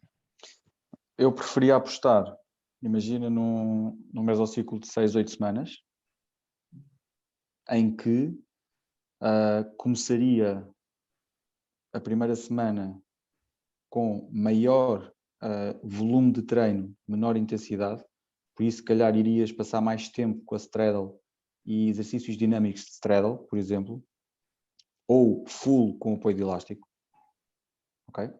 Ao longo das 6 a 8 semanas ia ocorrer a inversão. Na 6ª ou 8ª semana irias estar já a fazer se calhar attempts de full, portanto irias ter mais intensidade, menos volume de treino. Essa seria a estratégia que eu utilizaria. Por acaso, foi uma coisa que eu utilizei antes do verão. O verão, foi ali a fase final dos exames, foi começar a trabalhar, conjugar o trabalho com o treino. E as saídas à noite. E deixei de fazer esses mesociclos, mas realmente vi muitos bons resultados, exatamente no que tu estás a falar, que é começar com mais volume de treino, mais tempos de hold. Foi uma altura em que a malta que está a ouvir lá em casa, que às vezes é muito apressada para tentar chegar full planche e às skills. Eu já tinha 5 segundos de full planche, 5 ou 6 segundos, e eu passei 2 meses. Acaba. Só para E eu exatamente como tu estás a dizer, o que é que eu fiz? Para treinar, para trabalhar a técnica, para ficar realmente algo consistente como a minha técnica de certa forma é hoje, que é um bocadinho melhor do que obviamente era há 6 ou 7 meses atrás, eu comecei só a fazer Advanced Tuck Holds. E o meu objetivo os meus Advanced Tucks começaram por ser 4 sets, imaginemos, de 10 segundos, passaram a ser no final de 4 semanas para 4 sets de 12 segundos, e passado 2 meses, em que quase só fiz Advanced Tuck, e comecei a introduzir devagarinho a straddle. Depois, nos meus próximos 2 meses, em que acho que nunca cheguei a terminar 100%, aí sim comecei a misturar straddle com Advanced Tuck, e invertendo exatamente como estás a dizer. Nunca mais fiz isso, e honestamente acho que por acaso é uma coisa que se calhar vou fazer, e acho bastante interessante, acho que é uma excelente resposta. Eu acho que há só aí um pormenor que é, porque como falaste há pouco no exemplo de straddle e raises, straddle, raises, só um pormenor, já agora, por causa da posição da anca entre straddle, full e algo intermédio que eu acho que é importante e normalmente as pessoas descartam essa progressão, digamos assim. O advance é uma, mas depois existe o half lay. A nível de posição de anca, a dinâmica de straddle para um half lay ou full é diferente. Depende muito da amplitude que nós temos ao fazer a straddle. Okay? Nós, quando vamos fazer uma abdução da coxa, a anca obrigatoriamente vai rodar. Vai haver ali alguma versão da anca. Portanto, é importante ter isso em conta do aspecto técnico de execução do movimento. Mas para a acumulação de trabalho, se isso não for um aspecto muito importante, porque o atleta consegue controlar muito bem a forma do movimento, ok, continua a insistir na straddle, mas não te esqueças de outro trabalho para a posição correta da anca. Acho que não sei se me estou a fazer entender. Sim, e uma coisa super importante, acho que está um ponto importante, e até vou adicionar. Isto para dizer, ou seja, porque conseguir mais volume de treino em posição de planches. Não vamos falar de trabalho acessório e assistente, de planches mesmo. Conseguir mais volume, menos intensidade. Além das progressões, temos os elásticos. Eu não sou grande fã de elásticos, vou dizer. E por isso é que tens as progressões. Ou vais para as progressões, ou vais para os elásticos, ou vais para ambos. As escolhas são várias. Depois tens também... Deixa-me adicionar isto e ver se isto faz sentido. Eu sou fã de elástico em front, porque a componente de equilíbrio é quase nula. Então o elástico realmente é uma mãozinha ali a dar ajuda. Um elástico só debaixo do rabo, não gosto de apoio nos pés, porque isso tira completamente a tensão dos abdominais e aquilo que é preciso. Não é? Fazer um dragon flag, um front lever é fazer em parte um dragon flag, é um trabalho de core, a sustentar as pernas e estar ali a manter, certo? Mas acho que em front gosto de elásticos, acho que ajuda a malta. Em planches eu não gosto a nível de sensação e acho que não faz sentido, ou não é tão produtivo por tirar a componente de equilíbrio. Porque não é muito grande a componente de equilíbrio, não é enorme, mas ainda existe. Porque se nós estivermos a prestar atenção ao que está a acontecer às mãos, as mãos estão constantemente, ainda assim, a equilibrar, seja no chão, nas paralelas, então nas argolas. E elástico, simplesmente faz com que o movimento não fique natural. Existe alguma coisa quase a roubar uma coisa que é super importante, que é aquela componente de equilíbrio, seja para a frente, para trás, para os lados. Não sou grande fã de elásticos em planches. Talvez para raises faça sentido, que é só para te habituares a passar daqui, não é? Que é completamente diferente, é passar de... Mas na plancha, a componente de equilíbrio, se existe. Existe. Mas não é determinante, digamos assim. Comparado, por exemplo, a um handstand, sim. Não tem nada a ver, percebes? A componente de equilíbrio na plancha existe porque, tal e qual como no front lever, é um sistema de alavanca que está fixo num ponto. Yeah. E é um contrabalançar. Yeah. Mas o contrabalançar que existe principalmente é força ali para aguentar esse balançar. Portanto, a componente de equilíbrio existe. O elástico retira um bocadinho. Retira. Principalmente dependendo do teu posicionamento relativamente ao ponto de fixação do elástico. Às vezes vê-se aí elásticos que estão, em vez de estarem assim, estão assim. E estão-te a puxar para trás. Ou estão-te a puxar para a frente. Ou sei lá, já vi tanta coisa. Mas sabes que eu acho que nós negligenciamos um pouco a componente de equilíbrio na planche. Agora eu acho que o componente de equilíbrio na planche, lá está, vai depender da exigência do lean que é necessária para executar o movimento. Se imagina uma coisa, por exemplo, a minha straddle é bastante comprida, ou seja, não abro muito. Uma coisa que ando a trabalhar em termos de mobilidade e flexibilidade, mas sempre foi assim. Portanto, para mim, passar da straddle para a full foi relativamente rápido, porque quando eu já tinha a straddle, eu já tinha Estavas quase em full já. Yeah, não é muito diferente. Mas a straddle, ou seja, o meu half lay, de certa forma, até é menos comprido do que a minha straddle. Mas a straddle é muito mais fácil do que o half lay. Uma coisa que eu digo sempre à malta é: Advanced Tuck é quase uma melhor progressão para treinar para a full planche do que a straddle. Exatamente. Tu has Porque de o teu ver. corpo está todo ali no centro e pá, digo-te, meu, a straddle tem uma componente de equilíbrio, uma cena que o teu corpo, pá, parece quase um Então, movimento ligeiramente diferente. has de experimentar fazer uma coisa. Pões a câmera de lado, Yeah. vais fazer a straddle, vais fazer o half lay, vais fazer a full. Sobrepõe as 3 imagens e vê o posicionamento, o ângulo dos teus braços e o posicionamento dos ombros e etc. Ok. E Mas aí tu todas, podes perceber a componente de equilíbrio onde é que entra. mas estás a supor que todas elas eu tenho tipo um PPT quase igual. Estava a falar mais de posicionamento, distância. Distância. Como é que eu vou te explicar? Do ombro ao teu ponto de Sim. apoio. Estás a ver? É mais essa distância que estava a mencionar. Aí vai variar. Aí vai Ok, variar. a full planche é o mais inclinado. O half lay, pá, não sei dizer se é mais inclinado que a straddle. Provavelmente não. Provavelmente é parecido. Mas, por exemplo, o advanced tuck é menos inclinado do que a straddle. E eu aguento, obviamente, mais em advanced tuck do que em straddle. Obviamente, pá, não é O que assim acontece muito é, mais. os ângulos mudam, a necessidade de músculos acessórios trabalharem mais ou menos fica Certo. logo condicionada. Yeah. E aí o equilíbrio também muda, obviamente. Mas eu sinto Não é que. determinante. O equilíbrio não é uma skill determinante para a execução da planche. É isso que eu quero dizer. O braço da alavanca muda consoante a posição das pernas, vai mudar, e isso muda a exigência de força e intensidade do exercício. Mas E elas muda estarem também a juntas. mecânica do movimento em si, logo, Mas automático. elas estarem juntas ou afastadas, eu acho que muda ali um pouco. Muda. Sem Muda dúvida, yeah. porque imagina, as vezes em que eu senti que a minha full planche melhorou mais, não foi a altura em que eu andava a treinar muito straddle planche. Foi a altura que eu andava a treinar muito advanced tuck O Advanced Tech, qual foi? Por ou aí. half play. Nunca fiz muito o half play.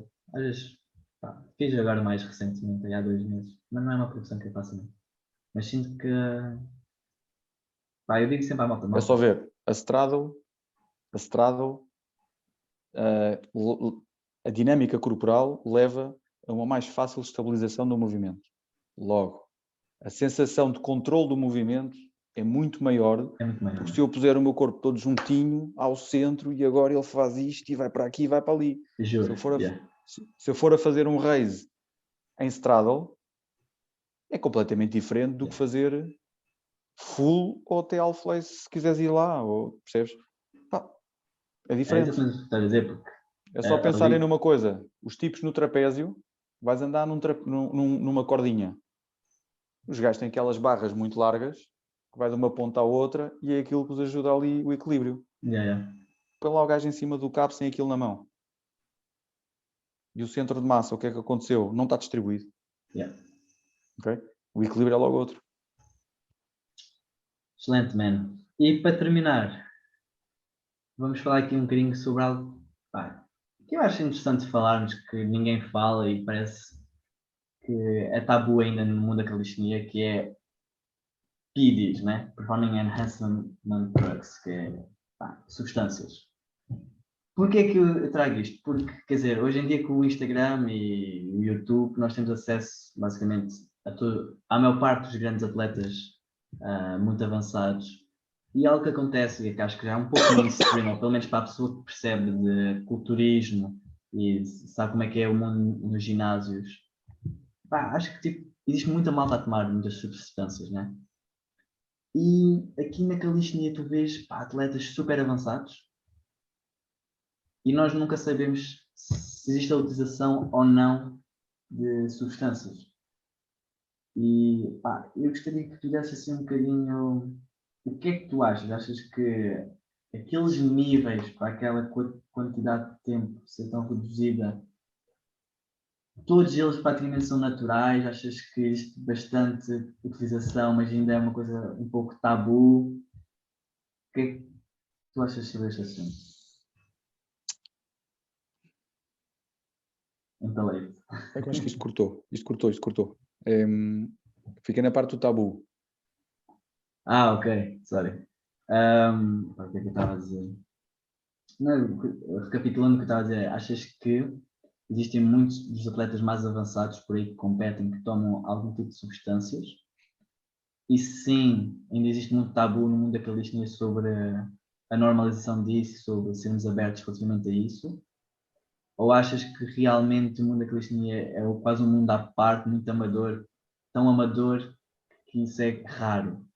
É, é, eu acho que é uma coisa Eu, bem mais comum, só que ainda não existe muita abertura para se falar disso.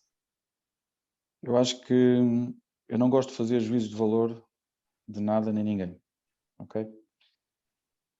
Eu acho que a calistenia ainda está a dar, já começou os seus primeiros passos, melhor. O street workout já começou os passos há muito tempo, mas o próprio designação do desporto, street workout, empurra um bocado para uma categoria fora da lei, Yeah. ok? E empurra para uma índole que não é respeitada por outros desportos, por desportos primos, digamos assim. Yeah. São os gajos da rua que vão para as barras. Portanto, passar isto para uma categoria profissional é um bocado difícil. Desportista, não é? Yeah. O termo calistenia já começa a comportar outras coisas. Agora, vamos continuar. Calistenia e street workout. Vamos juntar os dois. Consumo de substâncias. Portanto, não estamos a falar de suplementação. Estamos a falar jarda. Yeah. E eu vou-te ajudar, imagina, ok, Ok? vamos não fazer Eu acho juízo de valor aos diz, atletas, mas imagina, o que é que me impede a mim de tomar uma catrafada de substâncias, não é? E em, quer dizer, uma questão de 1, 2 anos, ser campeão nacional, ser campeão a ti não, europeu, porque se os outros não estão a fazer, não é? se o atleta quiser, nada o impede, porque daquilo que eu tenho conhecimento não há controle de nada disso. Não é isso, exato. E a minha questão é, vocês, será que são assim, todos tão anjinhos? Será que, Tu imagina, tens atletas que, não tanto do aspecto do freestyle, por exemplo, não na categoria do freestyle, mas tens na categoria do street lifting, ok?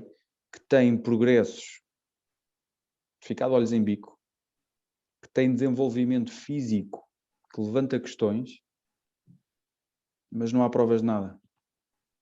é isso? Tiveste história já existe, e é de conhecimento público, de atletas freestyle, sets e reps, que consumiram, que usaram, que ganharam prémios internacionais.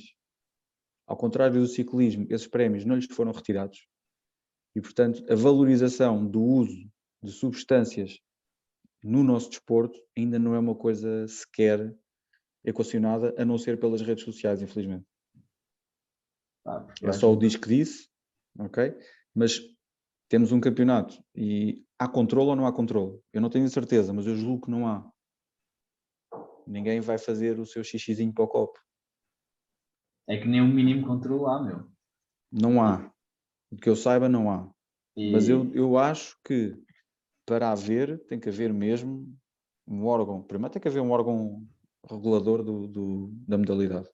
é, Supostamente existe, mas grande parte das competições que são realizadas são por clubes, são por associações. É pena.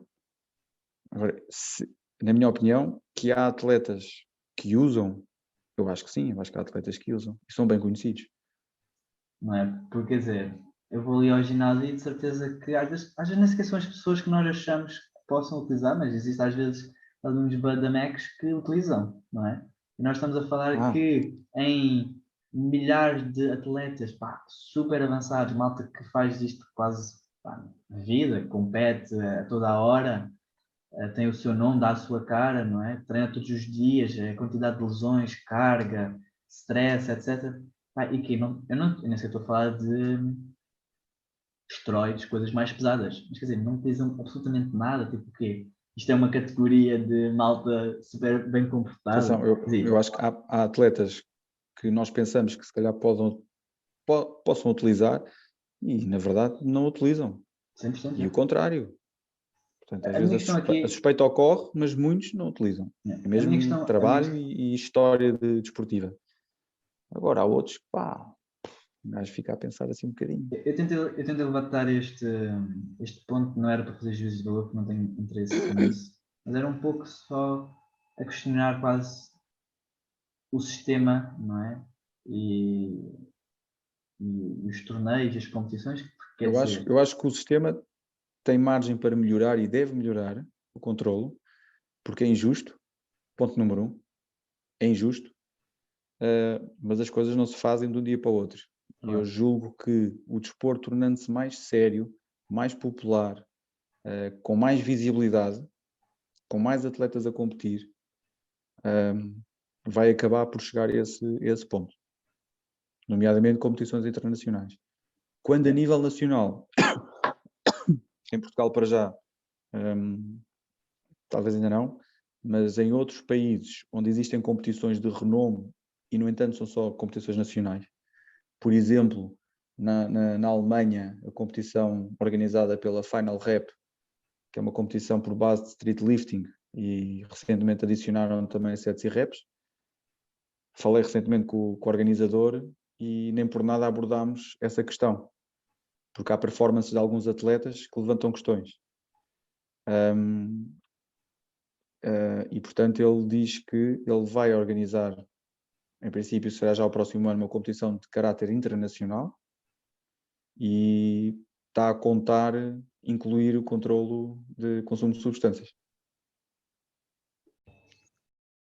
ok, estamos de volta. Então, para finalizar, que isto já vai uma interview bastante longa, termino sempre a perguntar se tu tens alguma pergunta que gostarias de me fazer. Isto se tiver, obviamente.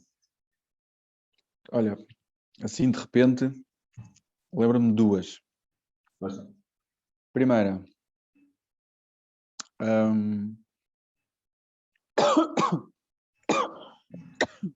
desculpa. Primeira, como é que um vegan não, vegan mesmo, não é? Yeah. Para a malta que não sabe, eu sou vegan em casa, ou seja, tudo o que eu compro para comer em casa é vegan, ou seja, mas isto tem produtos de origem animal, mas quando eu saio, sou flexível. Por norma, tento sempre optar por a opção mais vegan, mais vegetariana, mas epá, por vezes com a família vou a restaurantes em que eles escolhem, são aqueles restaurantes típicos de comida portuguesa, ou só existe peixe ou carne, e eu abro uma exceção, porque acho que ser flexível e não ter uma ideologia ferranha, acho que é saudável. Ok. Como é que um vegan consegue gerir, a nível da sua alimentação, Yeah. a otimização para hipertrofia? Estás a falar então o problema da proteína? Sim, ok. Porque quer dizer, a nível. Ok, podemos falar um bocadinho sobre isso, que é. Eu A minha até. pergunta é, Uhum. é mais fácil um vegan ir já pelas soluções que tem em pó Uhum. e está inteiramente dependente disso, sim ou não? Ok. Excelente pergunta. Ok. Então, olha, eu no meu canal, eu comecei há 2 anos, quando estava em pausa do estúdio, um canal, e o canal ainda se chama Nutrição Vegana, que é exatamente para falarmos sobre isso. E não era um canal para eu dizer, olha, malta, isto é assim, assado, e faço o que eu faço. Não, era exatamente um canal para nós discutirmos a eficiência de uma nutrição vegana para desporto, especialmente para desporto, porque eu gosto bastante na altura fazia ginásio, estava a transitar para a calistenia. E, portanto, a primeira coisa, a base da pirâmide da nutrição, temos que saber é calorias, não é? é a coisa mais importante. Se tu não tiveres calorias suficientes, consumir calorias suficientes, tu morres. Tu és subnutrido. Tu podes comer o mais clean possível, comes pouco, vais estar subnutrido. Comes muito, mas comes clean, não importa, tu vais engordar e vais acabar por ter os problemas dos obesos, da obesidade, os problemas que vêm com isso. Portanto, quando eu me meto nos Q&As, nas questões, qual é a categoria mais importante numa nutrição, às vezes, é os micronutrientes, as vitaminas. Não, malta, de todo que não é. Porque o importe calórico é a coisa mais importante. É o que dita a sobrevivência, é o que dita tu estás abaixo, acima do peso e todas as correlações que existem. Porque uma coisa que as pessoas têm que compreender é não existem alimentos saudáveis. Isso não existe. Existem alimentos mais ricos em nutrientes, outros menos, mas todos eles em excesso, até mesmo a água, se bebermos que 6 ou 7 litros de água a seguir a morrer. Portanto, tudo em excesso, uma má ideia. Variedade é chave. Portanto, a nível de calorias, eu acho que as pessoas têm que compreender que é a maior parte da comida que nós comemos, sem ser um pouco já esta cultura ocidental, estarmos sempre a pôr alguma coisa com produto animal em cima da mesa, é vegan. Arroz, massa, grão, frutos secos, fruta, o pão. Pronto, às vezes tem lá alguma coisa que não é 100% vegan, mas whatever, certo? Isso tudo é vegan. Não é? Mas a proteína. Ok, a proteína. Vamos passar para o ponto número 2, que é os macronutrientes. Okay. E o macronutriente em que temos que ter mais atenção, obviamente, é a proteína, porque se tu gostas de meter mais gordura e poucos carbs, como é que isso é? Keto, não é? E se tu és whatever, isso já é pouco relevante, já é mais individual. E, portanto, a coisa mais importante que temos que ter atenção é a proteína. Problemas de seres vegan com a proteína. Ok, por não é mais difícil ir buscar proteína. Importante. E, portanto, grandes quantidades de proteína sem a utilização de seitã, soja e provavelmente usares shakes de proteína não é tão fácil. Durante um ano e tal no meu percurso em calistenia, eu não utilizei shakes de proteína, para estar numa fase sem suplementos. Portanto, eu até há full plans Não usaste? Não usava nenhum suplemento. A sério? Houve um break, eu precisei de um break. Ok. E honestamente eu agora tomo proteína e creatina e talvez os efeitos que eu noto sinta mais que são tipo da creatina, mas eu não diria que a minha performance disparou, melhorou significativamente. Não. Ok, mas voltando à proteína. Existe o problema da quantidade de proteína para os veganos e existe outro problema que é o problema da absorção dessas proteínas, não é? E ainda o perfil de aminoácidos não ser tão completo como carne, peixe. Exatamente. Ok, existem todos esses problemas e devido a isso tudo, mas deixa-me só dizer, para a pessoa comum, para a pessoa normal, consumir bastantes leguminosas, frutos secos, manteiga de amendoim, o que eu faço é, eu antes comia só massa com carne, e agora é sempre um bocadinho de massa, quanto em boca, um bocadinho de massa, muitas leguminosas e o substituto da carne, pode ser seitã, soja é mais natural, digamos, do que seitã e tofus, mas que provavelmente estás um bocado preso a esses produtos chatos. Não há outra forma. Okay. Isto se tu és desportista, se tu te preocupas com ter um nível mais elevado de proteína. Agora, se tu comes variado e não és a pessoa ignorante que só come saladas, tu não vais ter nenhum problema, nenhuma deficiência proteica. Tu não tens, simplesmente.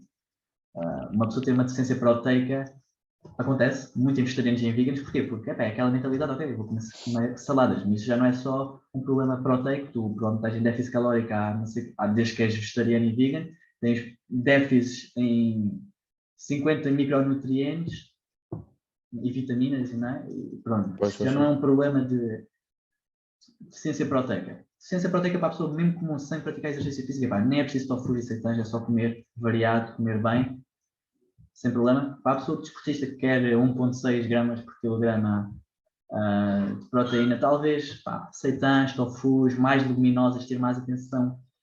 Mas eu conseguia comer 1,8 sem proteína. Sem proteína adicional? Porque a soja e o seitã é ridiculamente alto. Tipo assim, um pedacinho de seitã assim tem tipo 25 gramas de proteína, é o comum bife, e a soja é a mesma coisa. Portanto, desde que o que eu fazia era, todos os dias, pelo menos uma das refeições tinha que ser tão ao soja. Tinha que ser, porque tinha logo 25, 30 gramas de proteína e é tipo carne, peixe, e depois ainda meti mais leguminosas do que só arroz, e tem mais proteína. Então, todo que não é um problema, essa era a minha receita. Frutos secos, ótimo, ômegas 3 e tem proteína. Pão com manteiga de amendoim, pão com sementes, mais sementes. Eu diria para a malta reduzir nos carboidratos, que também não são assim tão nutritivos como a massa e o arroz. Substituir mais por leguminosas e brócolis. Brócolis é ótimo. Fiquei surpreendido com o facto de passares um ano e já tinhas a full plunge e não fazias a suplemento proteico. Olha, e foi um ano. Yeah, um ano. Porque eu só comecei a suplementar quando eu já estava no segundo, quando estávamos no segundo lockdown.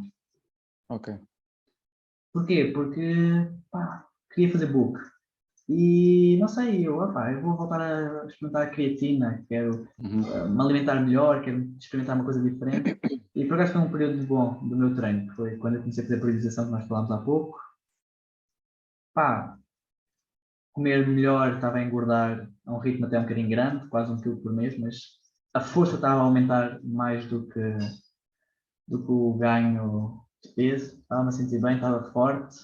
Depois, se calhar, quando também comecei a ficar mais conhecido como clencher, porque eu inicialmente o meu signature movement era front lever. A única coisa que eu pensava nos primeiros meses de calistenia era front. Clench foi tipo, pronto, vou aprender um pull movement, vou também aprender um push. Então, posso fazer uma segunda pergunta? Yeah. A primeira está respondida? A primeira está respondida. Só para terminar a resposta à primeira, pronto. E depois de atingir 1.6, 1.8. Tofu e essas coisas. O quê? Vais ter que mandar receitas aí ao pessoal. Ok. Eu às vezes meto. A malta diz, aí faz aí umas receitas. Eu às vezes meto. E depois é muito fácil com a proteína hoje em dia, que é, ok, não queres 1.8, queres ter 2.2. Metes um scoop, metes 2. Eu atualmente estou a tomar 2 scoops por dia. Porquê? Experienciar, estás a ver? Mais, menos proteína, ver como é que tu te sentes, se sentes bloated, experiências. Creatina, não creatina, tudo é uma experiência. Segunda pergunta. Alguma vez vamos ver o Maga num período de não estáticos e a ir para sets e reps ou street lifting? Não. Não? Não. Acho que a razão tipo, é um bocado óbvia. Quer dizer, se calhar não, para quem não me conhece, mas eu comecei a fazer ginásio porque obviamente queria mudar a minha estética, como qualquer pessoa no início. Mas havia dois problemas tipo, no ginásio, no culturismo. Número um, não tenho uma boa genética, por isso nunca ia ganhar porra. O melhor que eu faria era menos físico, porque as minhas pernas são completamente horríveis. Tipo, eu não tenho músculo ao pé dos joelhos, tipo, eu sou bem pequenino, sou bem ectomorfo. Mesmo que eu enchesse muscularmente com muito trabalho e esforço, genética e não sou nada simétrico. As pessoas que me veem ao vivo e eu começo tipo, a brincar com elas, tipo, os meus bíceps, 2 são intermédios do lado direito, do braço direito, e um é comprido e o outro é curto. Nada simétrico. Péssimo para culturismo. E outra coisa é que nunca quis ficar muito grande. Então nunca tive aquela meta, ok, vou tentar ser tipo melhor. Em calistenia, quando eu mudei, eu comecei, para já mudei porque estava aborrecido em casa. Mas quando eu decidi mesmo que queria cagar completamente no corpo e era performance que eu queria, eu percebi que eu tinha alguma vantagem genética relativamente à maior parte das pessoas. Sou baixo, 1,70 m, tornei uma fraqueza, porque normalmente os homens não gostam de ser tão baixos, num ponto extremamente forte, porque quando eu vejo o Dima num parque de calistenia eu não me sinto intimidado, gente. Não, tu aqui estás no meu parque, tu aqui estás no meu playground, não é? Completamente, é assim que eu me sinto, gente. És grande, és uma besta, mas tu aqui... Mas ele faz. Não, mas eu estou a falar O Dima desafia... à maior parte das pessoas. Sim, mas imagina, eu faço calistenia há 1 ano e meio. Quanto tempo é que ele tem de treino? A outra pessoa, para mim é muito mais fácil, não é? É a altura, é o peso, eu peso muito pouco. Chego. Ainda há um mês atrás eu tinha 58 quilos. E eu tenho amigos que nem são mais entroncados que eu na parte de cima e pesam 70 quilos. É uma vantagem grande. E depois nunca tive uma boa genética de pernas. Ok. E sempre tive uma boa genética de braços, Ou seja, sentes que tens todo o perfil para manterem skills, manterem estáticos e melhorar isso. Eu não ia ser bom em street lifting porque falta-me metade do corpo, que é a parte das pernas. O street lifting tem pelo menos o agachamento. E o meu agachamento pá, não era horrível, tipo, eu até cheguei a treinar com 100 quilos, mesmo com umas perninhas que não eram maiores que as que são hoje, mas não ia ser muito bom. Tipo, eu aqui eu sei que posso não ser o melhor, posso não ser tipo a elite, mas eu sei que com muito trabalho e anos posso ser muito bom. Street lifting não queria ser muito bom. Pá, posso fazer por diversão, tipo, weight pull-ups, eu adoro fazer weight pull-ups.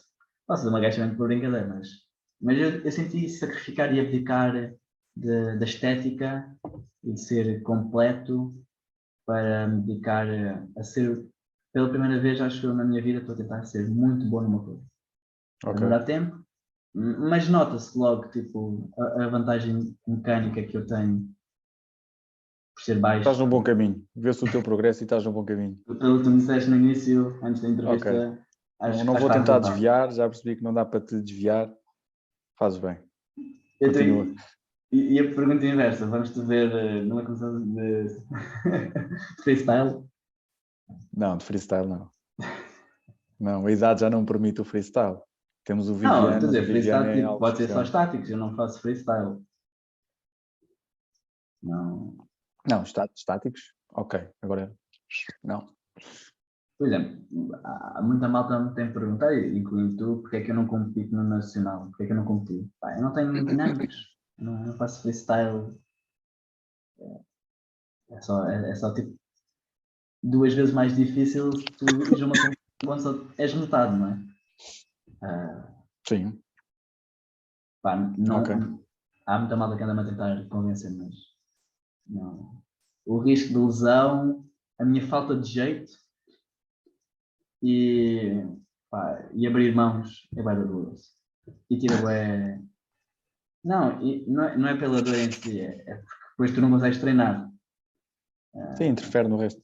Pá, e andar a não otimizar os treinos estáticos, pá, para mim, não sei, talvez um dia, quando os estáticos já estiverem tão bons, já estiver um bocadinho aborrecido, porque é que também eu respondi não ao street lifting? Talvez, pá, eu faça alguma coisa de street lifting, talvez daqui a uns anos, quando começar a aborrecer um pouco, estar sempre a fazer a mesma coisa, mas se tudo correr bem, o meu foco e a minha visão é mesmo, até aos meus 30 anos, 30 e poucos, explorar o máximo, Abusar aí dos estáticos. abusar do máximo, Ok. e trazer um novo nível para a comunidade portuguesa de calistenia street workout que ainda não temos. Já se começa a ter aqui e Força acolá nisso. um bocadinho nada, mas o nível que eu quero é um nível que ninguém tem em Portugal, ou existe pouco, e eu sei que vai existir malta que vem comigo e que já está à minha frente, e a malta que está atrás de mim me vai ultrapassar, e sem problema, mas eu quero seguir nessa direção. Bom objetivo. Estou contigo. Bora. Bem, damos por terminada esta entrevista que já vai longa, já deve estar cansado de maturar. Portanto, malta, se ainda não subscreveram o canal, subscrevam o canal, ponham um like, eu vou colocar aqui em baixo o Instagram do Pardal para se quiserem entrar em contato com ele ou colocarem-lhes questões. Também podem comentar aí nos comentários, fazer as vossas questões, alguma dúvida ou pergunta que querem nos fazer e vemos no próximo episódio.